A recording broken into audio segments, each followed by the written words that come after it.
So hello guys, कैसे हैं आप लोग। मैं मोहित आपका स्वागत करता हूं हमारे अपने यूट्यूब चैनल सिन वॉरियर गाय में। दोस्तों, आज की वीडियो में हम ड्रैगन बॉल असेंडेंट का एपिसोड 2 कवर करेंगे। इस ऑसम मांगा को जिन्होंने लिखा है उन ऑथर और राइटर का नाम जेडा नाइट है। उनके इंस्टाग्राम और वेबसाइट का लिंक मैंने नीचे डिस्क्रिप्शन में दे रखा है, तो आप जाके उन्हें फॉलो कर सकते हैं। तो दोस्तों, ऐसी ड्रैगन बॉल से रिलेटेड वीडियो देखने के लिए मेरे चैनल सिन वॉरियर गाय को सब्सक्राइब करके बेल आइकन भी दबा लें, ताकि मैं जब भी वीडियो अपलोड करूँ आपको उसका नोटिफिकेशन मिल सके। तो ज्यादा देर ना करते हुए अब हम अपनी वीडियो को स्टार्ट करते हैं। तो हमने ड्रैगन बॉल असेंडेंट के पिछले एपिसोड में देखा था क्वीन के गार्ड्स क्वीन के कहने पे बीट्रॉय को पकड़ के सेल के अंदर डाल देते हैं, लेकिन बीट्रॉय अभी तक इस बात से हैरान और परेशान होता है कि उसने आखिर किया क्या है। क्वीन और उनके असिस्टेंट जिनका नाम चिली होता है वो बीट्रॉय को देखने के लिए सेल के पास जाते हैं, और फिर क्वीन बीट्रॉय को देखने के बाद चिली का कंधा पकड़कर रोते हुए कहने लगती है वो मेरी छोटी सिस्टर का फ्रेंड है, तो मेरी सिस्टर को यहाँ नीचे बिल्कुल भी मत आने देना। इसके बाद ऐसे ही 4 महीने बीट्रॉय को सेल के अंदर बीत जाते हैं। इन 4 महीनों के अंदर बीट्रॉय के ऊपर कई टेस्ट किए जाते हैं, लेकिन वो सभी टेस्ट में फेल रहता है। माइक में अनाउंसमेंट होता है और बीट्रॉय को टेस्टिंग चेम्बर रूम में बुलाया जाता है। बीट्रॉय टेस्टिंग चेम्बर रूम में जाता है, जहाँ चिली माइक की मदद से बीट्रॉय से कहती है आज तुम्हारे फाइनल टेस्ट का आखिरी दिन है, तुम्हारे सामने एक डमी है, तो तुम्हारे पास जो कुछ भी है उन सभी के साथ इसके ऊपर एक की ब्लास्ट करो। चिली 5 तक काउंट करती है। चिली के एक कहने के साथ ही बीट्रॉय एक बहुत बड़ा ब्लास्ट शूट करता है, जिससे साबित हो जाता है कि बीट्रॉय ही सुपर सेन 5th बीस्ट है। वो लोग बीट्रॉय के बारे में बात करते हैं कि उसके साथ क्या किया जाए, लेकिन रूम के बाहर से बीट्रॉय उनकी बातें सुन रहा होता है, जिसका उनको पता चल जाता है। अब वीडियो में आगे हम बीट्रॉय को देखते हैं, जो कि दीवार के पीछे डर से सहमा हुआ खड़ा होता है। तभी रूम के अंदर से कोई कहता है वहाँ पर कौन है। ये कहते ही बीट्रॉय की तरफ एक हाथ आगे बढ़ता है। नेक्स्ट सीन में हमें बीट्रॉय का फेस दिखाया जाता है, जो कि वहाँ खड़ा होकर रोते हुए ये कह रहा होता है वो सही था, मेरे सिर में जो आवाज आ रही थी, तुम शैतान चाहते हो कि मैं मर जाऊं। ये बात सुनकर जो उसकी तरफ हाथ बढ़ रहे थे वो रुक जाते हैं। क्वीन अपने चेयर से नीचे उतरते हुए बीट्रॉय को अपने पास बुलाती है और बीट्रॉय से कहती है तुम मरने वाले नहीं हो, हम तुम्हारी मदद करने की कोशिश कर रहे हैं। अब तुम अपना ख्याल रखने के लिए काफी स्ट्रॉन्ग होने वाले हो, और मैं इस चीज का तुमसे वादा करती हूँ। फिर तभी चिली बीट्रॉय से कहती है मुझे खेद है, लेकिन अगर मैं तुम्हारी जगह होती तो मैं उस प्रॉमिस के साथ नहीं रहती बीट्रॉय। मैं समझती हूँ कि तुम बच्चे हो और डरते भी हो, लेकिन तुम्हें ये जानने की जरूरत है कि जो मैं तुम्हें बताने वाली हूँ उसके बारे में किसी को भी कभी कुछ मत बताना, एक सिंगल पर्सन को भी नहीं। सुपर सेन बीस्ट के अंदर एक स्पिरिट होता है जिन्हें ओजारू स्पिरिट के भी नाम से जाना जाता है। तुम जानते हो कि ओजारू को मतलब क्या होता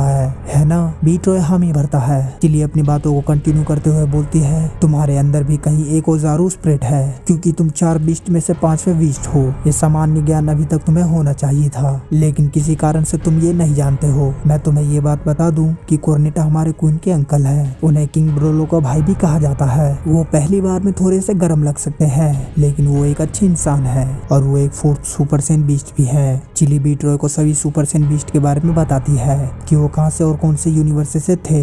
वो पहले सुपर सेन बीस्ट के बारे में बताती है, जो कि 18 साल की उम्र में मारा गया था। चिली कहती है सबसे पहले मुझे तुम्हें ये बताना चाहिए कि इस कॉस्मोस के अंदर कई सारे यूनिवर्सेस हैं, लेकिन हम अभी ये नहीं जानते कि अभी कितने सारे यूनिवर्सेस की खोज करना बाकी है। उन यूनिवर्सेस को खोजने के लिए हमारी तकनीक अभी उस काबिल नहीं है, और वैसा भी पहला सुपर सेन बीस्ट हमारे यूनिवर्स से नहीं था। ध्यान से सुनो, वो पहला बीस्ट था। कोई नहीं जानता कि वो नॉर्मल सेन के कंपैरिजन में इतना अलग क्यों था। उन्होंने अचानक से ही दर्द और एनर्जी का दबाव महसूस किया। वो 18 साल की उम्र में अचानक ही एक दिन सेल्फ डिस्ट्रक्शन से मारे गए। सब ये कहते हैं कि उसकी अपनी बॉडी ने उसको अंदर से ही ब्लास्ट कर दिया, और इस तरह से पहला सुपर सेन बीस्ट मारा गया। दूसरा सुपर सेन बीस्ट भी उसी यूनिवर्स से था।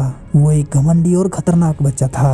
पहले बीस्ट के मरने के बाद लोग काफी डर गए और अपने अपने घरों में छुपकर रहने लगे थे, लेकिन उन्होंने इतिहास को दोहराने से रोकने के लिए उसी समय उसे मारने की कोशिश की, लेकिन उसने सेल्फ डिस्ट्रॉय करके सभी को मारने के लिए अपनी लाइफ को वहीं पर खत्म कर दिया, और इस तरह से दूसरा सुपर सेन बीस्ट भी 18 साल की उम्र में मारा गया। तीसरा वाला पहला ऐसा शख्स था, या मैं कहूँ थी, हाँ वो एक फीमेल वॉरियर थी जो अपने किस्मत से बचने के सबसे करीब थी। इसके अलावा एक सुपर सेन बीस्ट को हार्टलेस पर्सनालिटी के कारण जाना जाता है, लेकिन उसकी पर्सनालिटी दूसरे सुपर सेन बीस्ट से कुछ अलग थी। और दुख की बात तो ये है कि वो एक फाइट में किसी एक बच्चे की जान बचाते हुए मारी गई। वो फाइट रिक्रेन डीमंस के साथ थी, और इस तरह तीसरी सुपर सेन बीस्ट भी मारी गई। सुपर सेन बीस्ट 1, 2, 3 मर चुके हैं, लेकिन 4th बीस्ट अभी भी जिंदा है। 4th बीस्ट अकेला वो ऐसा है जो बच गया। वो आदमी और कोई नहीं कोर्नेटा है। अगर तुमने गौर से ध्यान दिया होगा तो तुमने देखा होगा कि लगभग हर एक बीस्ट कैसे कम उम्र में मारे गए। उन लोगों के बारे में अगर मैं तुम्हें और कुछ बताऊं तो उन हर किसी में से जो सेल्फ डिस्ट्रक्शन से मारे गए उनके कंधे पर एक सिंबल था। जब भी एक सुपर सेन बीस्ट अपने ओजारू स्पिरिट के साथ एक हो जाते हैं तब उनके कंधे पर एक सिंबल आ जाता है। मुझे इस बारे में ज्यादा नहीं पता है, लेकिन अगर तुम कोई भी सवाल पूछना चाहते हो तो कोर्नेटा से पूछ सकते हो। बीट्रॉय अपने मन में कोर्नेटा के बारे में सोचता है। चिली बीट्रॉय से कहती है, बीट्रॉय मेरी बात सुनो, ये बहुत ही जरूरी है, इसे कभी भी भूलना मत। जिस भी ट्रांसफॉर्मेशन के बारे में तुम्हें बताने वाली हूँ उन सभी ट्रांसफॉर्मेशन को तुम्हें मास्टर करना होगा। ये बहुत ही जरूरी है। तुम्हारी लाइफ का हर एक मिनट, हर एक पल, तुम्हारा पूरा फोकस इसी के ऊपर होना चाहिए। स्टेज 1 सुपर सेन बीस्ट, स्टेज 2 सुपर सेन बीस्ट 2 और फाइनली सुपर सेन बीस्ट 3 स्टेज 3। इस स्टेज को केवल कोर्नेटा ही हासिल करने में कामयाब हुए हैं। ये बहुत ही जरूरी है कि तुम अपने आप को जिंदा रखने के लिए रात और दिन एक कर दो। अगर तुम्हारी एज 18 साल से ज्यादा हो गई है और अभी तक तुम फाइनल स्टेज को पार नहीं कर पाए हो तो तुम मारे जाओगे। हम देखते हैं ये बात सुनते ही बीट्रॉय की बॉडी डर के मारे कांपने लग जाती है। तभी उस रूम के अंदर कोई एंटर करता है जिसके पैरों को हमें दिखाया जाता है। नेक्स्ट सीन में हम देखते हैं ये और कोई नहीं कोर्नेटा है। वो आते हुए कहता है, बीट्रॉय अच्छा तो ये 5th बीस्ट है। क्वीन कोर्नेटा को देख के कहती है, कोर्नेटा आप यहाँ क्या कर रहे हैं? फिर क्वीन बाकी के दूसरे सीन से कहती है, ठीक है अब तुम दोनों अपने काम पर वापस जा सकते हो, मुझे इन तीनों से अकेले में कुछ बात करनी है। फिर वो दोनों सीन्स वहाँ से चले जाते हैं। फिर क्वीन कोर्नेटा से कहती है, अंकल पता चल गया है कि बीट्रॉय ही सुपर सेन 5th बीस्ट है। फिर कोर्नेटा कहता है, मुझे ये पहले से ही पता था इस बारे में कि ये 5th बीस्ट है। फिर क्वीन कहती है, ओह खैर मैंने इसे जीने देने का फैसला किया है। ये सैडलैक्स का बेटा है, वो मेरी आर्मी में लो क्लास वॉरियर है। फिर कोर्नेटा कहता है, क्या तुम सीरियस हो? तुम्हें लगता है कि ये बच्चा जिंदा रह सकता है? अगर दूसरे बीस्ट ऐसा नहीं कर सके तो तुमको क्या लगता है कि ये ऐसा कर सकता है? इसके बारे में ऐसा कुछ सोचना सिर्फ रिसोर्सेस और अटेंशन को वेस्ट करना होगा। मेरे आंखों में देखो लड़के, तुम कमजोर हो, तुम एक लो क्लास हो बच्चे, तुम एक नाकामयाबी हो। हम बीट्रॉय को देखते हैं जिसे ये बात सुनकर काफी ज्यादा गुस्सा आ रहा होता है। कोर्नेटा अपनी बात को कंटिन्यू करते हुए कहता है, ओह तो क्या मुझे ये कहने में हिचकिचाना चाहिए था? मैंने कहा तुम वीक हो, तुम एक बच्चे हो।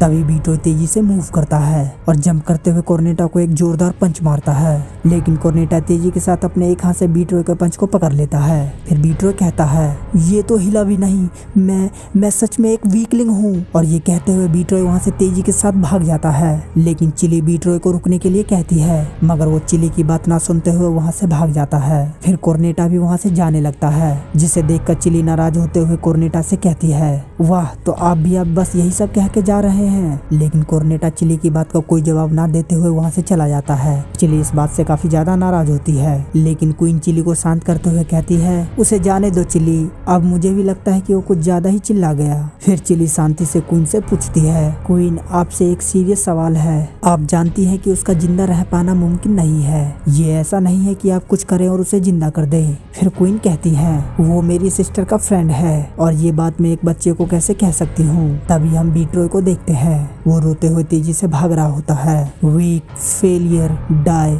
वो मुझसे नफरत करते हैं। ये सारी बातें बीट्रॉय के दिमाग में घूम रही होती हैं। वो कंटिन्यूअसली रोए जा रहा होता है, प्लीज तुम सब मुझे अकेला छोड़ दो। उसके आंख बंद होते हैं। वो वहाँ से बाहर निकलने के लिए डोर को अपने हाथों से हिट करता है, लेकिन डोर लॉक ना होने के कारण डोर तेज आवाज के साथ दीवार से टकराता है, जिससे बीट्रॉय लड़खड़ाते हुए बाहर की ओर आ जाता है। और तभी अचानक से कहीं से एक पत्थर आकर बीट्रॉय के सर पे हिट करता है और हम देखते हैं उसके कारण से बीट्रॉय के सर पे खून बहने लग जाता है। बीट्रॉय को उससे काफी दर्द हो रहा होता है। इसके बाद हम उन्हें देखते हैं जिन्होंने वो हिट करा था। वहाँ पर कुछ बच्चे होते हैं। ये वही है जिसने वो ब्लास्ट शूट किया था। कितना अजीब है ये। पीछे से कुछ लोग कहते हैं, बहुत अच्छा शॉट था, पकड़ लो इसे, तुमने हमारे विलेज को लगभग डिस्ट्रॉय कर दिया कमीने। और इतना कहते ही फिर से एक पत्थर वो बीट्रॉय को फेंक के मारता है, लेकिन वो पत्थर बीट्रॉय को हिट कर पाता इससे पहले ही ब्रिसेल ठीक समय पर आकर उस पत्थर को कैच कर लेता है और उस पत्थर को अपने हाथ में ही फोड़ देता है। दूसरे बच्चे ब्रिसेल को देख के कहते हैं, हे एक एलीट बच्चा, चलो यहाँ से जल्दी चलते हैं। फिर ब्रिसेल बीट्रॉय से कहता है, बीट्रॉय तुम ठीक तो हो ना? फिर बीट्रॉय कहता है, अभी तो नहीं, लेकिन मुझे लगता है कि मैं ठीक हो जाऊंगा। फिर ब्रिसेल गुस्से से कहता है, मुझे उन लोगों से नफरत है, तुम बस उन लोगों को अनदेखा करो, उन्हें अपने करीब भी मत आने देना। फिर बीट्रॉय कहता है, मुझे पता है, थैंक्स ब्रिसेल। ब्रिसेल कहता है, कोई बात नहीं मेरे दोस्त। फिर बीट्रॉय कहता है, हे तुम्हें नहीं लगता कि मैं एक सन की जानवर हूँ? बोलो। फिर ब्रिसेल कहता है, क्या? बिल्कुल भी नहीं। क्या उन्होंने तुमसे ऐसा कहा? उन्हें भूल जाओ। क्या तुम रो रहे हो? क्या तुम्हारे टेस्ट अच्छे नहीं रहे? सभी ने मुझसे ये कहा है कि क्वीन के गार्ड्स ने तुम्हें अरेस्ट कर लिया है। फिर बीट्रॉय कहता है, मुझे कहा गया था कि जो कुछ भी हुआ है उसके बारे में किसी को भी मत बताना, लेकिन तुम मेरे अच्छे दोस्त हो, इसलिए मुझे पता है कि मैं तुम पर भरोसा कर सकता हूँ। फिर तभी ब्रिसेल वहाँ से जाने लग जाता है और वो जाते हुए बीट्रॉय से कहता है, सॉरी बीट्रॉय, लेकिन मुझे जल्दी से जल्दी घर जाना होगा। अगर मैं लेट हो गया तो मेरी मॉम मुझे मार डालेंगी। इस बात को क्या तुम कल बता सकते हो? तो फिर हम कल मिलेंगे। Bye bye. बीट्रॉय ब्रिसेल को रोकने की सोचता है, लेकिन वो उसे बाय कहता है। बीट्रॉय वहाँ से थोड़ी ही दूर पर एक फैमिली को देखता है जो कि आपस में काफी खुश लग रहे होते हैं। बीट्रॉय उन्हें देखकर अपने मन में सोचता है, अगर तुम 18 साल के हो और तुमने अभी तक फाइनल स्टेज को पार नहीं किया है तो तुम मर जाओगे। वो ये सोचते हुए चलने लगता है और अचानक से ही दौड़ना शुरू कर देता है। 10 मिनट दौड़ने के बाद वो शांति से थक कर एक जगह पर बैठ जाता है। बीट्रॉय अपने दिमाग को शांत करने और उसके फ्यूचर के बारे में बताई गई सभी दुखद बातें उन सभी को अपनाने के लिए पहाड़ के ऊपर आ जाता है। 18 साल की एज में कोर्नेटा को छोड़कर सभी बीच मर चुके हैं। क्या एक लो क्लास वॉरियर बच्चा बीट्रॉय सफल हो पाएगा? बीट्रॉय अपने आंसुओं को पोंछता है और अपने ग्लव्स को निकाल कर जमीन पर फेंक देता है और कहता है, ठीक है तो फिर मैं पहला वो लो क्लास वॉरियर बनूंगा जो इसके साथ शुरू से आखिर तक रहेगा और तुम सब मुझे ऐसा करते हुए देखोगे। इसके बाद बीट्रॉय अपनी ट्रेनिंग स्टार्ट कर देता है। वो एक माउंटेन को पकड़कर उसे उठाते हुए काउंट करने लग जाता है। 28, 29, 30 ऐसे ही साल बीतने लग जाते हैं। बीट्रॉय अभी 11 साल का है। 649, 650, 651, 652 और अब बीट्रॉय 12 साल का हो चुका है और देखते ही देखते बीट्रॉय 13 साल का हो जाता है। बीट्रॉय को ट्रेनिंग करते हुए 3 साल बीत जाते हैं। बीट्रॉय ने अपने बेस्ट फ्रेंड ब्रिसेल की हेल्प से सीधा अगले 3 साल तक खुद को ट्रेन किया। बीट्रॉय एक फिफ्थ बीस्ट है, इसके बारे में केवल कुछ लोग जानते हैं। क्वीन जेनेथ, क्वीन की असिस्टेंट चिली, 4th सुपर सेन बीस्ट कोर्नेटा और 2 डॉक्टर्स, बीट्रॉय के मॉम डैड और ब्रिसेल। आज के दिन सन 218 यंग सेंस वॉरियर के लिए जो कि 15 से 16 साल के हैं उनके लिए एक टूर्नामेंट रखा गया है। बीट्रॉय और ब्रिसेल केवल 14 साल के होने के बावजूद वो टूर्नामेंट में पार्टिसिपेट करने में कामयाब रहे। ये बीट्रॉय के लिए एक बहुत अच्छा मौका है, एक ऐसा मौका जिसे वो वेस्ट नहीं कर सकता है। टूर्नामेंट के विनर को मिशन में रैंक बढ़ाने और स्ट्रॉन्ग होने का मौका दिया जाएगा और साथ ही उसे दुनिया के सबसे कम उम्र के बच्चे और सबसे स्ट्रॉन्ग चैंपियन के रूप में घोषित किया जाएगा। हम नेक्स्ट सीन में देखते हैं बीट्रॉय ने पूरे माउंटेन को अपने दोनों हाथ से उठा रखा होता है। बीट्रॉय ने माउंटेन को अपने दोनों हाथों से उठा रखा होता है। 99,997, 99,998, 99,999, 100,000 रेप्स पूरे कर लिए होते हैं। नेक्स्ट डे हम देखते हैं बीट्रॉय सोया हुआ होता है और वो फिर उठकर बैठता है। उसके बाल बिखरे हुए होते हैं। तभी ब्रिसेल तेजी से डोर खोलता हुआ घर के अंदर एंटर करता है और आते हुए कह रहा होता है, उठ जाओ, हम बहुत लेट हो चुके हैं। बीट्रॉय ब्रिसेल को हाय कहता है। ब्रिसेल कहता है, हाय से तुम्हारा मतलब क्या है? तुम अभी भी बेड के ऊपर हो। आमतौर पर ये उल्टा होता है। अपने बालों को ठीक करो और जल्दी से तैयार हो जाओ, मैं बाहर तुम्हारा वेट कर रहा हूँ। बीट्रॉय अपने बालों को ठीक करते हुए कहता है, यस, यही वो दिन है जिसका मैं इतने दिनों से इंतजार कर रहा था। ब्रिसेल बीट्रॉय के घर के बाहर खड़ा होता है। तभी ब्रिसेल का कोई नाम पुकारता है। ब्रिसेल पीछे मुड़कर देखता है। वहाँ पर फिर से कुछ बच्चे होते हैं। वो ब्रिसेल से कहते हैं, तुम इस लड़के के घर के बाहर कर क्या रहे हो? फिर ब्रिसेल उनकी बातों का जवाब देते हुए कहता है, जाओ यहाँ से, मैं अपने दोस्त के साथ टूर्नामेंट के लिए जा रहा हूँ। फिर वो दूसरे बच्चे कहते हैं, तुम्हारा दोस्त? वो चीज तुम्हारा दोस्त है? तुम्हें पता है उसके बारे में एक अफवाह है। डॉक्टर्स में से एक डॉक्टर ने कहा है कि तुम्हारा दोस्त एक क्रिएचर है, उस सनकी को पकड़ लो या फिर ये मैं खुद करूंगा। फिर ब्रिसेल कहता है, कैसा रहेगा अगर मैं तुम्हें ना कहूँ? तुम सब ये नहीं समझते हो कि वो तुम सबसे ज्यादा इस प्लेनेट पर रहने के काबिल है। फिर वो दूसरा बच्चा कहता है, बेवकूफ, जैसा मैं कहता हूँ वैसा करो, कायर कहीं के। और इतना कहने के साथ ही ब्रिसेल को वो एक पंच मारने के लिए आगे बढ़ता है, लेकिन तभी वहाँ पर कोई आ जाता है और उसके पंच को अपने एक हाथ से रोक लेता है। वो बच्चा इसे देखकर हैरान होता है और साथ ही ब्रिसेल भी। हम देखते हैं वो वॉरियर कहता है, तुम एक बेवकूफ हो, तुमने क्या सोचा था कि आज मुझे नाराज करना तुम्हारे दिन की शुरुआत होगी? हम देखते हैं वो बीट्रॉय है जिसने उसके पंच को पकड़ रखा होता है। बीट्रॉय काफी गुस्से में होता है।